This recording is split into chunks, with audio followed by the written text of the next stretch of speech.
General Saiton, they noted that the key factors driving land prices have mainly been positive demographic, such as a high population growth rate and continued investments in infrastructure such as roads, water, sewers, and power connections.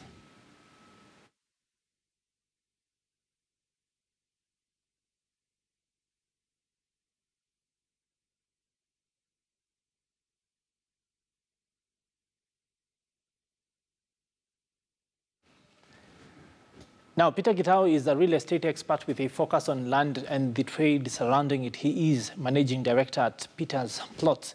Now, people should not pay rent for more than 5 years or say maximum 10 years. This is one of the things he says. Now, this is because productivity allegedly diminishes as time clocks towards the retirement age around 40 to 50 years. Now, should people pay rent now, or should you build a plot and build a house somewhere? Do you secure your plot now? Do you focus on owning a building as your house? What exactly do you need to do to get it right? Well, the gentleman is here in the studio with us and now joins us to bring us up to speed on what exactly he feels is the way we should go. Now, first off, the housing is part of the Big Four. That's right. The president has literally said that he will try to focus on that over the next few years. So this is a big deal for most Kenyans. The fact that housing continues to be a crisis for a lot of people. Why do you think that is the case? Well, Peter, the biggest problem we're having is that it's buying a house in Nairobi or in Kenya is quite expensive. And the other problem that we have in this country is that we still don't have laws to protect mortgages. That's why mortgages are very few. Yes. You know, we have mortgages that are below 25,000 in this country. So we need the laws to protect mortgages. By laws, I mean, if you take a loan to buy a house and you change jobs 20 times, your mortgage should not be affected. But if you take a loan today and you change your job tomorrow, chances are you might lose your house because you might not get the same salary.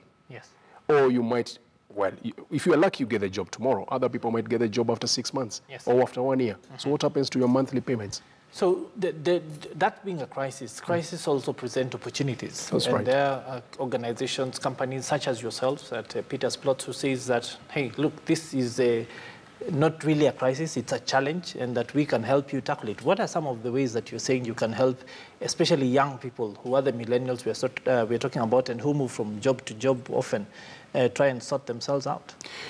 Because of the situation of finding it very difficult to get a mortgage or to keep up the payments, what we do is we help you. You come see us. You can contact us via our website, petersplots.co.ke.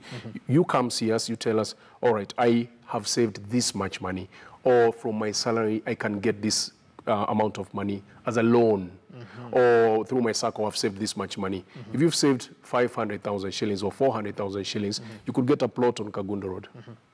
You could buy the plot and keep it. When you hit 30 or 32 or 33, everything slows down. Opportunities also become fewer because of age. There are more younger people behind you now looking for the same opportunity. So you can start building a house. It's cheap to build a house in Kenya. That's a good thing. It's very cheap. Materials are cheap. They're affordable. Maybe if I say cheap, some people may disagree with that, but I could say they're affordable because you could buy, pole, and eventually you're able to build your own house. There are those who say that the main thing for them is about accessibility, so that, for example, you're working in the middle of town and that you feel that land is available only in places that are far out. What do we say to that kind of person? Because we also know that land in the middle of town is expensive and out of reach. What is the balance? What I would say, I understand that argument, and it's a perfectly valid argument.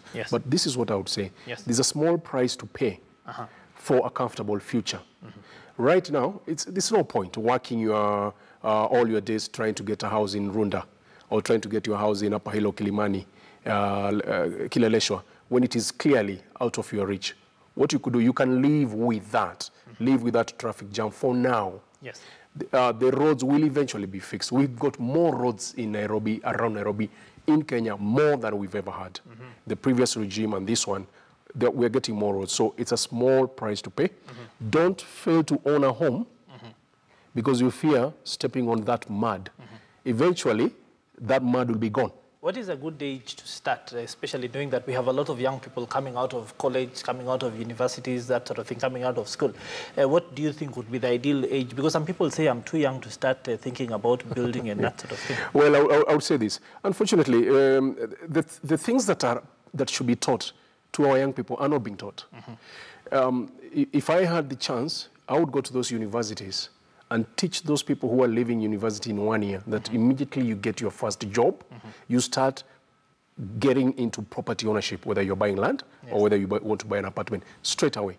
Don't wait. Because when you hit 40, it will be so difficult to try and buy that apartment in Kilimani at 23 or 25 million, when if you could have started, you might be having only 5 million or 3 million to go to clear it at 40. So to answer you, straight away. If you get a job at 21, start at 21.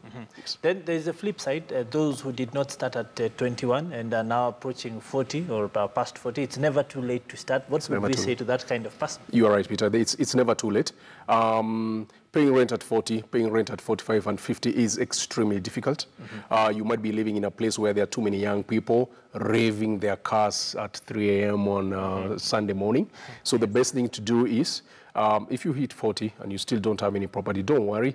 There's still many places, Kagundo Road, Ngong, Kiserian, Isinya, Kisaju. There are places where we can get you a plot, affordable plot. Come see us, we'll get you the plot, and you can start building your house. And within 3 years, you own a home. Yes. Yeah, finally. What would you say sets your company apart from everyone else? Because there are so many organizations in this town that will come up and make you a promise, will help you achieve 1 or 2 or 3 things. But what would you say sets Peter's Plots apart from the rest? Well, I would say this. As policy, first of all, we only trade in land which has a title. If it has no title, we don't trade in it because we don't want to guide you into problems. So first of all, we only deal in land which has a title deed. Many companies don't do that. Number 2, you could come to us and say, Peter, I can only afford 20,000 or 30,000 shillings or 15,000 shillings a month. Then I'll tell you, okay, for that kind of money, you won't get land, but if you put that money in an account at a SACCO, it will eventually lead you into land. So we do not just sell you the land, we help you. We work with you and help you to buy that property. Okay, yes. Thank you very much. Of course, our viewers, just remind you that, well, the company, once you have gotten your piece of land, they will start to help you to go about identifying stakeholders who will help you start to construct. But that is a conversation for another day. We'll have you back in studio to talk about the second phase. Once I have my piece of land, then what next? A question on many people's minds. Thank you very much, sir.